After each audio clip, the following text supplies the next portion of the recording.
Sahabat Shalom, Bapak Yahweh memberkati saudara sekalian. Pagi ini saya akan menyampaikan satu materi yang saya beri tema, apa arti dari kata Shalom Aleichem. Namun sebelumnya saya akan bacakan terlebih dahulu tentang satu kesaksian dari Trivena Wiharja Surabaya. Begini saya bacakan. Pada awalnya saya mempraktekkan hukum Loa yang disampaikan Pak Lukas hanya ingin mencoba saja. Apakah benar alam semesta itu ada sistemiknya dan apa dasarnya sesuai dengan firman Tuhan. Saya praktekkan sesuai yang Pak Lukas katakan. Apartemen saya supaya tersewa karena sudah beberapa tahun kosong. Padahal daerah prime. Harga sudah diturunkan, bahkan pakai broker, tidak laku-laku juga. Tetapi setelah saya mempraktekkan hukum Loa, 3 minggu kemudian, apartemen sudah tersewa. Saya semakin penasaran, apakah ini hanya suatu kebetulan saja? Lalu saya coba dengan pernyataan lain, yaitu saya dapat proyek dari alat saya yang belum dapat pekerjaan.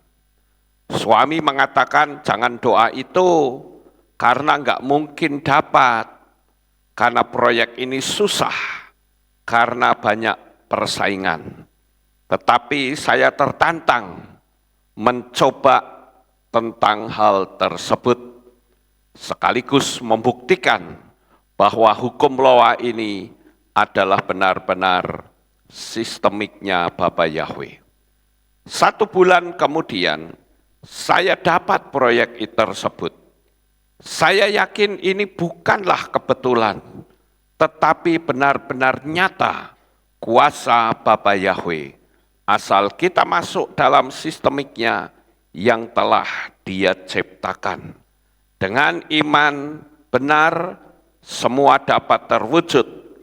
Terima kasih Bapa Yahweh, terima kasih Pak Lukas, Tuhan memberkati pelayanan Bapak. Terima kasih kembali juga, haleluya. Itulah kesaksiannya Bapak Ibu. Sekarang kita akan belajar tentang apa arti dari Shalom Aleichem. Beberapa waktu yang lalu di media sosial di mana-mana terjadi sesuatu yang viral, bahkan menjadi bahan pembicaraan, ketika seorang petinggi, bahkan pendiri dari pesantren Al-Zaitun, Bapak Panji Gumilang menyanyikan lagu Aveni Shalom Aleichem. Itu viral kemana-mana, saudara-saudara. Sebenarnya hal ini menjadi viral, itu karena pelakunya adalah orang Muslim, yang sebagian besar tidak menyukai orang Yahudi. Padahal orang-orang Arab sendiri itu berteman baik dengan Israel. Tapi terlepas dari semuanya itu, kita harus tahu apa sih arti kata dari Shalom Aleichem dan lagu apa itu sebenarnya, saudara-saudara. Saya mencoba untuk mencari tahu, saya pelajari sebetulnya ini lagu apa. Ternyata saya menemukan bahwa lagu Shalom Aleichem itu adalah lagu rakyat atau yang disebut dengan folk song. Diaransemen oleh David Edelman, yang artinya damai sejahtera atasmu. Dan ucapan ini menjadi sebuah tradisi kesopanan yang ada di Israel. Setiap kali orang berjumpa dengan orang lain, tidak peduli itu orang Israelnya sendiri atau orang Goyim atau bangsa-bangsa, mereka selalu akan mengucapkan Shalom Aleichem. Nah, ini bisa kita lihat tradisi ini sejak zaman Yeshua HaMashiach. Di dalam kitab Matius pasal 10 ayat 12 sampai 14 dikatakan demikian. Dan ketika masuk ke dalam sebuah rumah, salamilah itu. Dan jika rumah itu sungguh layak, biarlah damaimu turun atasnya. Sebaliknya, jika hal itu tidak layak, biarlah damaimu kembali kepadamu. Maksud dari tidak layak itu ditolak, saudara. Dan siapa saja yang tidak menerima kamu, ataupun tidak mendengarkan perkataanmu, ketika keluar dari rumah atau dari kota itu, tebaskanlah debu kakimu. Perkara mengebaskan debu ini, saya sudah pernah menerangkannya. Mungkin saudara bisa lihat materi saya sebelumnya, entah di tahun berapa saya lupa, kalau tidak salah judulnya Kebaskan Debu. Kemudian di dalam kitab Yohanan pasal 14 ayat 27 dikatakan, Aku meninggalkan damai sejahtera bagimu. Aku memberikan damai sejahteraku kepadamu, bukan seperti yang dunia berikan. Aku memberikannya kepadamu. Jangan biarkan hatimu digelisahkan, dan jangan biarkan dia takut. Jadi Bapak Ibu, kalau kita melihat kata Shalom Aleichem, itu kalau di dalam bahasa Arab, di situ saya tuliskan bahasa Arabnya, yaitu Assalamualaikum. Nah, kata Allah itu artinya atas, atasmu, atas kamu. Jadi kalau orang Islam berkata Assalamualaikum, jawabnya apa? Waalaikumsalam. Sama seperti ketika orang Israel berkata Shalom Aleichem, jawabannya adalah Waalaikum Shalom. Sama karena masih satu rumpun, saudara. Nah, saya sebetulnya pernah menyampaikan hal ini kira-kira 6 tahun yang lalu. Saudara bisa melihat materi saya yang judulnya Shalom dan Amin. Ya. Apa arti kata Shalom dan Amin?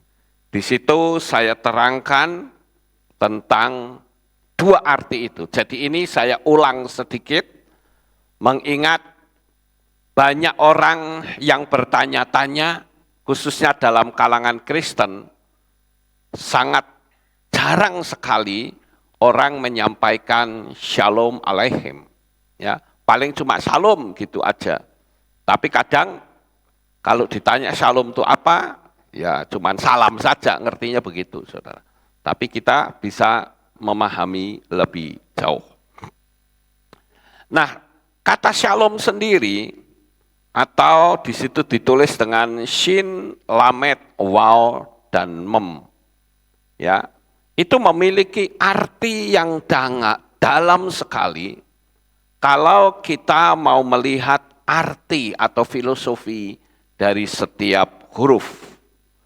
Kata Shalom itu ditulis dengan 4 huruf, yaitu Sin, Lamed, Waw, Mem.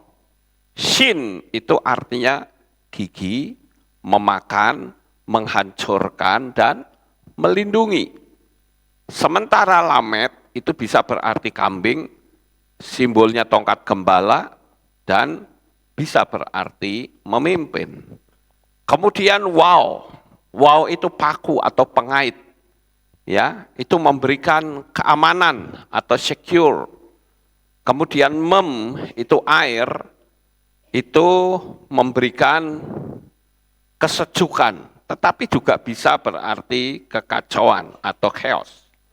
Nah, oleh karena itu saudara, jikalau kalimat shalom ini diterjemahkan secara bebas dengan bentuk piktograf, maka akan membentuk sebuah kalimat.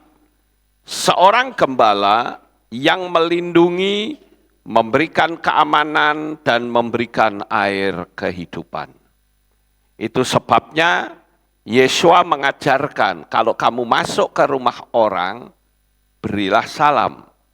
Sama dong seperti kita, kalau pergi ke rumah orang lain kan suka begitu ya, kita memberi salam. Enggak main nyelonong begitu saja. Nah, oleh karena itu, setan berusaha untuk menghapus kalimat-kalimat yang dapat mendatangkan berkat dan mujizat bagi orang lain. Ya, dan itu saya menyebutnya setan berusaha untuk mengganti, juga bisa. Setiap power words atau kalimat-kalimat yang memiliki kekuatan, memiliki kuasa. Jadi kita harus berhati-hati, minta hikmat dari Bapa Yahweh jikalau kita melihat ada hal-hal yang baru. Saya ambil contoh misalnya kata Torah, ya, ahava, ya. Kata ahava, kalau saudara lihat yang di atas itu, ya ahava itu ditulis dengan alef, he, bet, he. Ahava itu artinya cinta. Dia memiliki angka gematria 13. Tetapi juga kalau kita melihat ahava yang kedua, nilainya juga 13. Kenapa ada 2? Karena kalau saudara membaca di dalam 10 perintah Elohim, maka terbagi. Yang 5 dari peraturan yang pertama sampai ke-5 itu hubungan antara manusia dengan Tuhan. Sementara yang ke-6 sampai ke-10 itu adalah hubungan antara manusia dengan manusia. Nah, itu berbicara tentang apa? Tentang kasih. Ya, Bapak Ibu.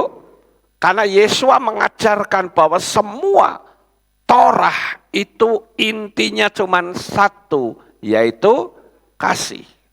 Nah, kalau begitu kasih antara kita dengan Tuhan dan kasih kita dengan sesamanya itu kan double kasih artinya. Kasih kita kepada Bapa Yahweh dan kasih kita kepada sesamanya. Nah, itu jumlahnya adalah 26. Sama seperti nama Yahweh yang juga jumlahnya 26. Jadi Yahweh itu adalah kasih, saudara-saudara. Kemudian kalau kita melihat ya, kata shalom itu nilai gematrianya adalah 199. Sama persis dengan nilai dari kata Moshiach atau menyelamatkan.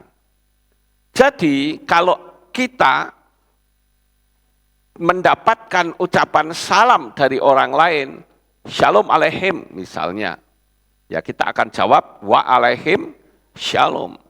Kalau satu orang biasanya shalom alaiha, wa alaiha shalom, begitu saudara. Jadi ketika orang memberikan salam, kita harus membalas dengan salam juga. Walaupun ada yang mengajarkan kalau mengatakan shalom aleihim, jawabnya amin. Saya pikir kurang tepat. Ya, jawaban yang benar adalah shalom aleihim, dijawab wa alaihim shalom. Jadi sesuai dengan apa yang kita pelajari. Nah, kalau kita perhatikan saudara-saudara, bahwa kalimat shalom ini juga memiliki energi damai sejahtera. Kita kadang kurang begitu memperhatikan, karena apa? Karena kita bukan orang Israel, kita anggap ya shalom begitu saja. Tapi kalau orang Israel itu memahami betul tiap huruf, tiap kalimat. Jadi ketika orang mengatakan shalom, mereka sedang mentransferkan kasih kepada orang lain. Jadi bukan ucapannya shalom tapi hatinya penuh dendam. Enggak bisa begitu, saudara. Ya.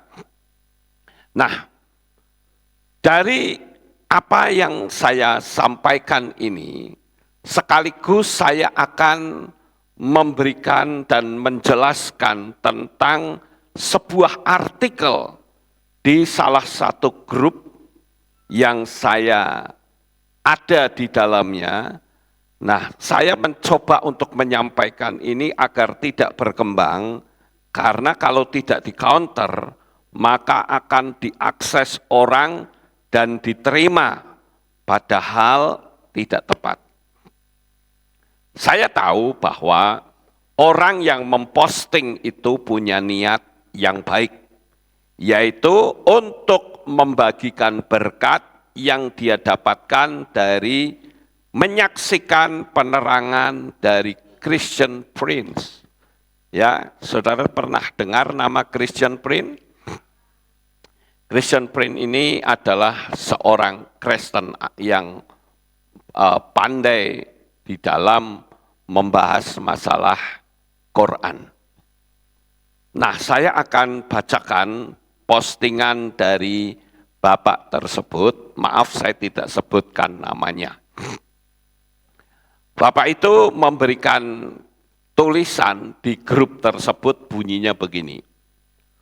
Oh ya, saya harus jelaskan kenapa saya tidak menggunakan imbuhan lah pada kata puji seperti pada umumnya. Saya sekarang menghindari imbuhan lah seperti pujilah, diberkatilah, dan lain-lain. Kenapa? Dikarenakan saya telah diberi pengertian tentang nama ilah orang Islam sesungguhnya. Ini saya dapat dari Christian Prince, seorang Kristen Arab yang khusus belajar tentang agama Islam. Saya percaya penjelasan dia, karena dia menentang siapapun ahli agama Islam yang bergelar apapun untuk membantah kebenaran nama ilah orang Islam.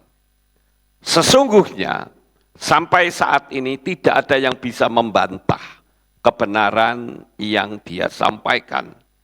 Jadi nama sesembahan orang Islam itu adalah lah, bukan Allah. Sekali lagi, lah dan bukan Allah. Menurut dia, menurut Christian Prince, Al artinya Tuhan, seperti El, tapi bukan bahasa Arab. Jadi Allah artinya Tuhanlah. Nah, dia mempersilahkan bagi yang ingin tahu siapa lah itu, bisa search di Google. Itu nama dewa bulan. Jadi Alat artinya dewa Lat, Al-Uzza artinya Dewi Uzza. Ada bukti yang kuat yang tidak bisa dibantah oleh cendekiawan muslim manapun yang bergelar apapun, bahwa sesembahan Islam itu bernama lah. Contoh, alhamdulillah. Alhamdu artinya berterima kasih, li artinya kepada, lah artinya nama dewa bulan. Contoh lain, bismillah dalam nama lah. Karena saya banyak mencipta lagu yang tentunya ada yang versi Indonesia, saya juga harus berhati-hati dalam memasukkan kata-kata. Jangan sampai si Satan mencuri kemuliaan Tuhan tanpa kita sadari. Saya harus ekstra hati-hati. Sebab segala puji syukur hanya kepada Tuhan yang benar, yaitu Yahweh saja. Atau Yeshua, yang artinya Yahweh penyelamat. Jadi tetap saja namanya memang cuma satu, Ehad. Semoga ini menjadi buah pikiran teman-teman semua. Harus cerdik dalam menerapkan kata-kata dalam lagu maupun terjemahan. Banyak sekali terjemahan Alkitab, lagu-lagu dan lain-lain yang sudah terbiasa dengan penggunaan imbuhan lah seperti pujilah. Arti harafiahnya yang terpuji lah, kita sedang memuji dewa lah. Terus terang saya tidak tahu asal-usul penggunaan imbuhan lah ini. Tetapi saya tidak nyaman memakai imbuhan lah. Setelah diberi pencerahan lewat Christian Prince. Ingat daftar Tuhan yang mengatakan, umatku binasa karena kurang pengetahuan. Ingat juga hukum tertinggi dari 10 perintah. Jangan ada Tuhan lain di hadapanku. Bahan renungan kata ilah. Bahasa Arab, il itu artinya Tuhan. Contoh Jibril, Mikail, dan lain-lain. Lah sama dengan dewa lah atau dewa bulan. Menurut hemat saya, hindari pemakaian bahasa Arab jika tidak terpaksa. Dulu dalam lirik lagu yang saya dapat dari mimpi, ada kata-kata harta karun. Tidak berapa lama Tuhan singkapkan siapa itu si karun ini. Ternyata karun adalah nama orang yang sangat sombong dan kikir yang diazab Allah, terkubur bersama hartanya. Itulah sebabnya dikatakan orang menemukan harta karun. Suatu istilah yang jadi menjijikkan setelah tahu asal-usulnya. Bapak Yahweh itu baik, dia banyak menyingkapkan kata-kata yang tidak pantas untuk dipakai. Bahkan untuk menerjemahkan dari bahasa Ibrani ke bahasa Inggris. Tahukah saudara, apa bahasa Ibraninya untuk Lord, God? Itu sama dengan Baal God. Baal itu bukan nama pribadi seperti Yahweh, Yeshua, dan lain-lain. Baal artinya tuan atau sebutan. Itu sebabnya harus ada nama pribadi setelah kata Baal. Contoh, Baal Zebub itu artinya tuan Zebub. 2 Raja-Raja 1 ayat 2. Baal Zefon artinya tuan Zefon. Keluaran 14 ayat 2 dan 9. Baal Berit artinya tuan Berit. Hakim-Hakim 8 ayat 33. Baal Peor artinya tuan Peor. Dewa orang Moab. Bilangan 25 ayat 3, Ulangan 4 ayat 3, Hosea 9 ayat 10, dan lain-lain. Baal dan Adon memiliki arti yang sama. Namun konotasi Baal itu negatif. Karena penyembahan berhala. Musuh-musuh Israel yang pada akhirnya dipakai oleh orang Israel untuk memanggil berhala. Mereka sebagai tuan. Saya juga tidak pernah mau memakai kata God. Karena kalau Lord God itu diterjemahkan artinya Tuhan God. God sendiri berarti keberuntungan seperti anaknya Yakub yang bernama God. Jadi konsep orang Inggris tentang Tuhannya itu tentang keberuntungan tidak beda dengan Dewi Fortuna atau Dewi Kemujuran. Tuhan kita itu tidak seperti itu tentunya. Dengan mengganti nama Yahweh menjadi Lord, tergenapi sudah nubuatan Tuhan yang mengatakan bangsa-bangsa ini gemar melupakan namaku demi Baal, yaitu Lord, Kurios, Zu, Tuhan, dan lain-lain, yang arti harafiahnya adalah Tuhan. Jadi dalam hal ini sekali lagi saya menghindari kata pujilah, berkatilah. Nah, itu adalah postingan dari Bapak tersebut.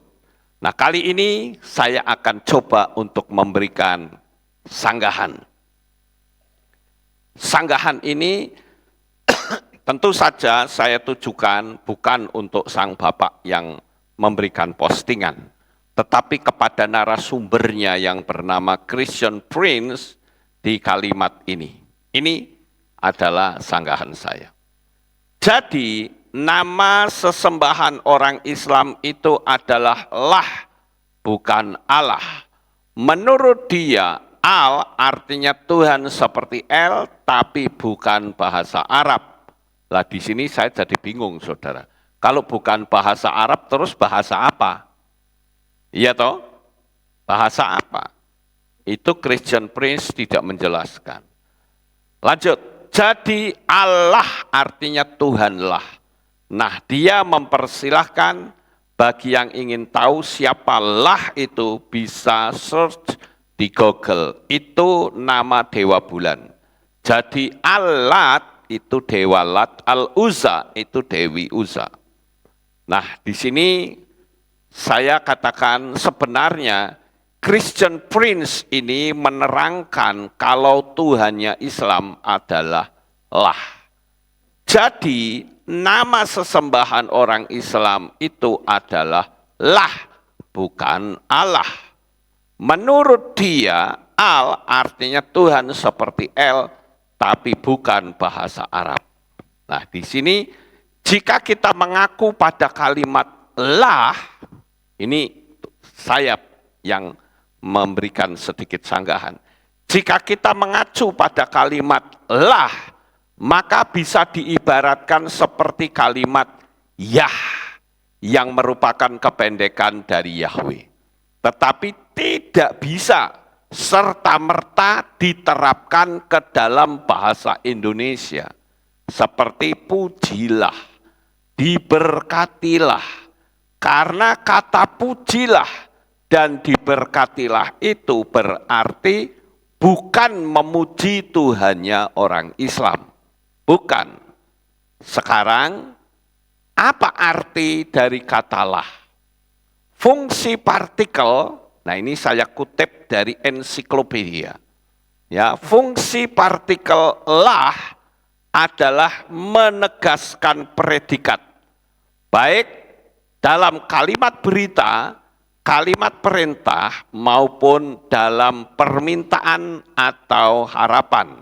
Contoh, bacalah dengan nyaring, datanglah ke sini pukul 5, majulah ke depan. Jadi kalimat lah itu bukan berarti nama sesembahan atau Tuhan orang lain. Karena dalam tata bahasa Indonesia, kata lah itu berarti kalimat perintah. Jadi tidak perlu takut berkata pujilah, berkatilah, karena itu tidak berarti memuji dan memberkati Tuhannya orang lain, tetapi kata lah di kalimat itu adalah kalimat perintah. Pujilah artinya kamu disuruh memuji. Berkatilah, kamu disuruh memberkati. Jadi katalah di situ tidak serta-merta nama Tuhannya orang lain. Tidak. Tapi itu adalah kalimat perintah. Apakah Yah juga merupakan nama Yahweh saat diterapkan ke dalam bahasa Indonesia? Itu bisa? Tentu saja akan jadi lucu kalau semua kata Yah itu diterapkan menjadi Yahweh. Contoh misalnya, jangan lewat ke situ ya. karena jalannya rusak. Apakah Yah yang saya sebut tadi adalah Yahweh? Tentu tidak. Ya, begitulah kira-kira. Apakah Yah tadi artinya Yahweh? Tentu tidak.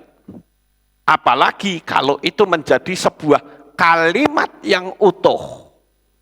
Kalimat yang utuh itu artinya kata Yah itu harus ada. Contoh misalnya payah, ayah, kunyah, goyah, renyah, enyah, wilayah. Semua kan Yah semua, saudara. Betul enggak? Tapi itu sudah menjadi sebuah kalimat yang utuh. Ya, jadi saya katakan untuk Bapak yang tadi memberikan penjelasan ke grup, saya katakan tidak usah takut untuk mengatakan pujilah, berkatilah, karena itu tidak mengacu kepada nama Tuhannya orang lain. Dan saya berpikir ya kasus ini itu sama seperti dulu ada pengajaran orang yang berkata tidak boleh mengucapkan kata amin. Karena ini ada kaitannya dengan dewa Mesir Amun-Ra. Sehingga mengucapkannya diubah bukan amin tetapi Yahmin. Jadi kalau misalkan ada orang bilang, saudara percaya? Jawabannya apa? Yahmin. Bukan lagi amin. Ini katanya. Nah ini segera saya counter, saudara. Karena kalau tidak di counter, maka ini akan jadi lucu gitu loh. Hanya orang Indonesia yang saya pikir pinter ngotak-ngatik bahasa. Ya, jadi Yahmin. Yang artinya Yahweh El Melek Neeman. Waduh. Nah ini kasus ini pernah saya unggah, tapi tidak ada salahnya kalau saya ulang sedikit tanggapan saya tentang kalimat Yahmin. Jadi orang tidak boleh mengucapkan Yahmin. Ya. Tidak boleh mengucapkan amin, tetapi Yahmin. Begitu saudara. Ada Yahmin? Ora ngerti, saudara. Harusnya ada amin. Amin enggak datang, Pak. Iya. Jadi amin itu artinya demikianlah terjadi. Jadi jangan kita mengubah-ubah apa yang sudah ada. Ini tanggapan saya terhadap kalimat orang yang menyuruh mengubah amin menjadi Yahmin. Yang pertama, kalimat ini tidak pernah tertulis dalam kitab suci dan tidak pernah menjadi pengganti kata amin. Tidak pernah ada. Kemudian yang kedua, Mesir dan Israel atau bahasa Ibrani duluan mana? Duluan bahasa Ibrani. Bahasa Mesir itu kan muncul pada zaman Menara Babel. Iya toh? Menara Babel itu muncul banyak sekali bahasa. Dan saya percaya itu merembet sampai ke bahasa Indonesia.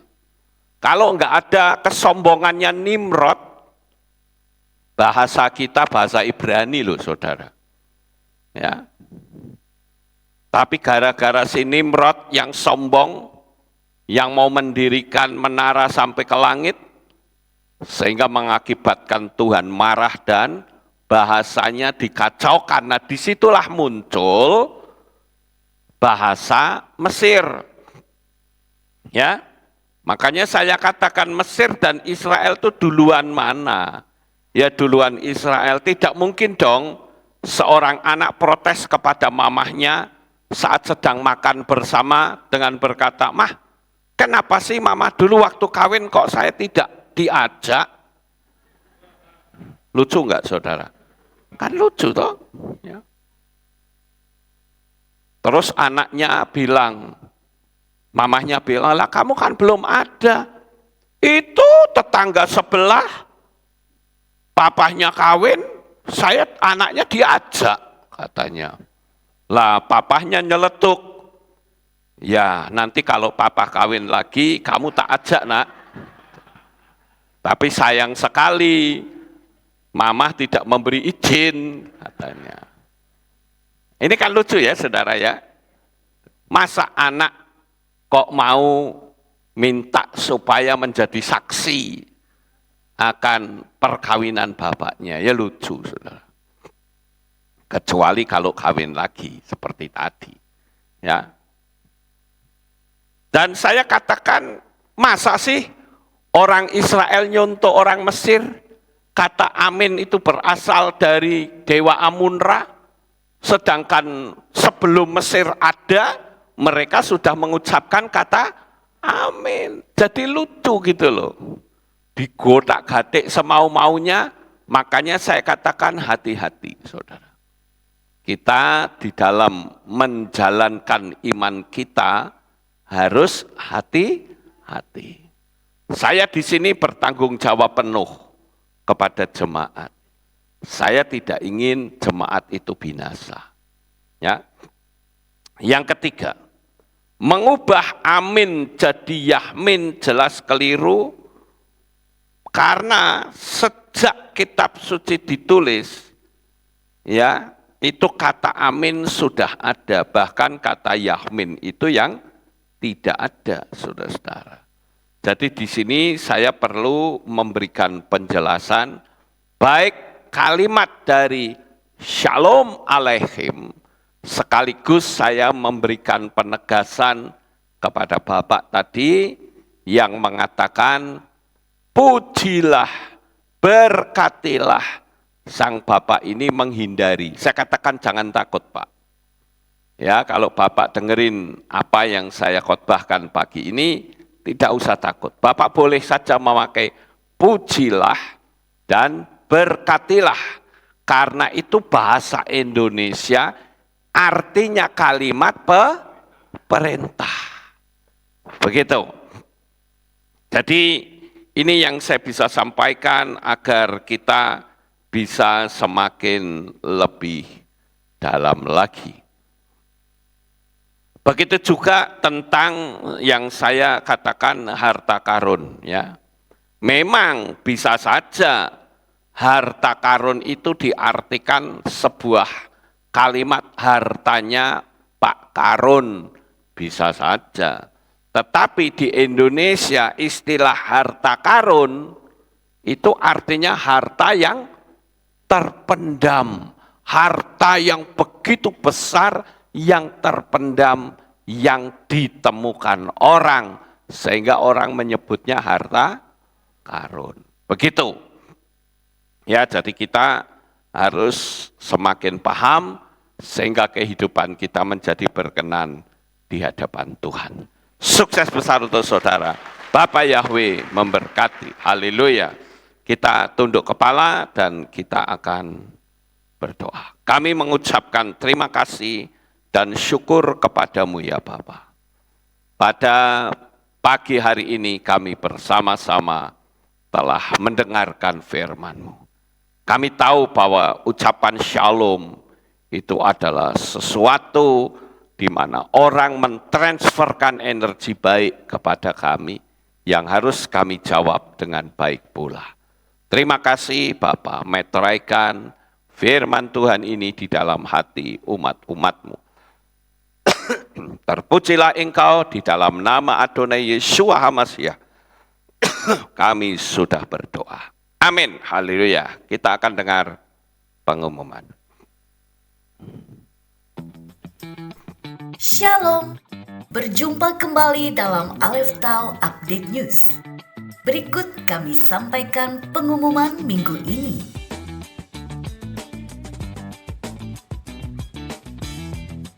Kami mengundang seluruh kaum muda untuk hadir dalam ibadah gabungan Youth Penyembah Yahweh dengan tema Awakening Spirit yang diadakan pada hari Rabu 19 Juli 2023 pukul 9 pagi di Keilat Aleph Tau Magelang.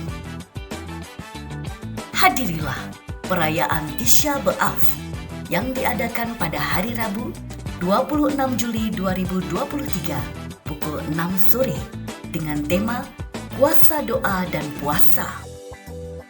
Jemaat dihimbau untuk berpuasa selama 25 jam, dimulai pada hari Rabu 26 Juli 2023 pukul 6 sore hingga Kamis 27 Juli 2023 pukul 7 malam. Dalam rangka memperingati perayaan Tisha B'Av, akan diadakan donor darah yang dilaksanakan pada hari Minggu 30 Juli 2023 pukul 9 pagi di Kehirat. Demikian pengumuman minggu ini. Sampai jumpa di Aleph Tau update news selanjutnya. Bapa Yahweh memberkati. Amin. Ya, itulah pengumumannya. Kita akan akhiri kebaktian kita. Saya mengundang jemaat Tuhan kita bangkit berdiri. Kita tutup dalam doa. Terima kasih Bapa Yahweh, selesai sudah ibadah kami dari awal, pertengahan, sampai pada akhirnya. Sebentar lagi anak-anak-Mu akan kembali pulang ke rumah mereka masing-masing. Jaga, lindungi, peliharakan mereka sampai di rumah dengan selamat. Pertemukan kembali pada jam-jam ibadah mendatang di dalam ikatan tali kasih-Mu. Terima kasih ya Bapa Yahweh. Inilah doa syukur yang kami naikkan kepadamu di dalam nama Adonai Yeshua HaMashiach. Kami sudah berdoa. Mari kita angkat tangan kita dan kita akan menerima berkat Kohanim. Haleluya. Yefareke Yahweh wa yismereka.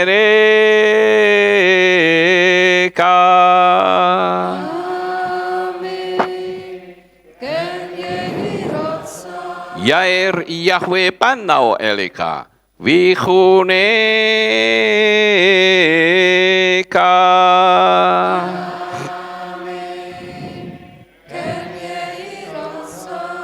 Yesa Yahweh panau eleka wa yashem lecha shalom.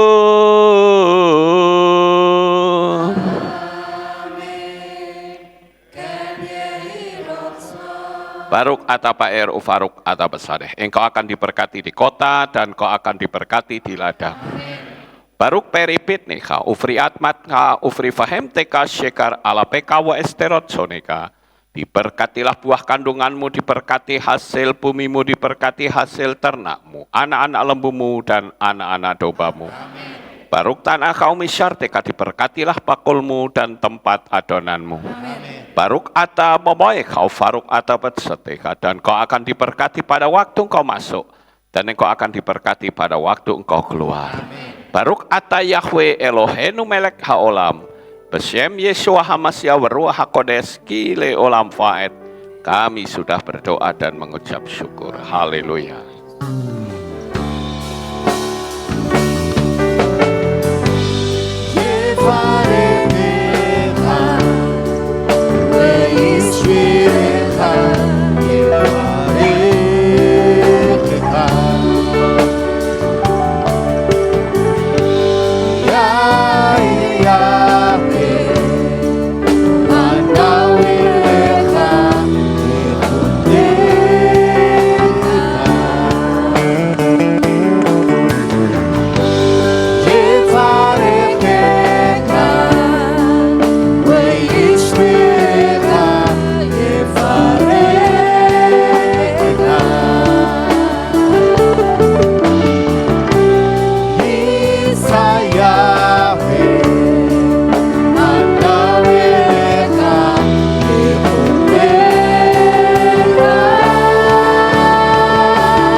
Ilah Bapa Yahweh yang Maha Kuasa.